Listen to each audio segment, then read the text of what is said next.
गर्दी आहे ना. अगं कुठं चाललंय वर तोड करून ओटी तर घेऊया की. अहो आई कशाला ओटीन त्यांनी जाऊन मनापासून पाया पडून यायचं काय ते नेऊन ते ओटी परत आणून इथंच विकतात आणि ते हारबीर तर तिकडं कचऱ्यात टाकतात. हे मला अक्कल शिकवू नको. द्या हो एक ओटी आणि हारबीर पण द्या. चला आता. ओ कुठं चाललाय?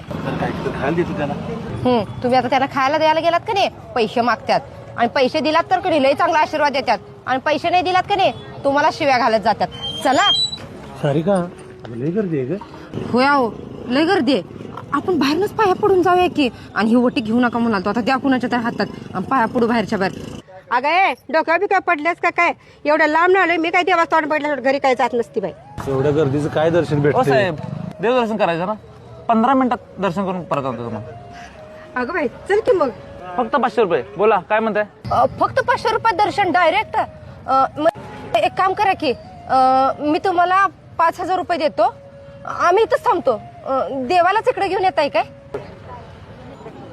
नाहीतर तुम्ही असं करा आई तुमचं गुडघं दुखतात ना हे सगळ्यांचं दर्शन झालं का नाही तुम्ही देवाला आमच्या घरलाच घेऊन या. मी 20,000 रुपये देतो. काय म्हणताय? ओ तुम्ही समजताय का देवाला खेळ लावलाय वे? खेळ आम्ही लावलाय का तुम्ही लावलाय? दर्शन घ्यायचंय 501 रुपये. VIP लाईन मधनं जायचंय 1000 रुपये. म्हणजे प्रत्येक गोष्टीसाठी आम्ही पैसेच मोजायचे. मग अशानं गरिबांना देवाचं दर्शन घ्यायचं का नाही?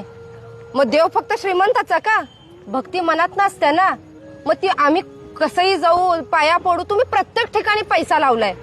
मग अशानं एक दिवस असं येईल की देवाचं तोंड बघायचं ते फक्त श्रीमंतानं आणि गरिबांना बाहेरनच फिरून जायचं. बंद करा हो. आम्ही सगळे जे भाविक असतोय का नाही मनापासून देवाला मानतोय हो. पण हे तुमच्यासारखे आहेत का नाही त्याचा बाजार मांडून ठेवलात का नाही त्यामुळे आम्हाला त्या देवाचं तोंड बघायचं बी अवघड झालंय.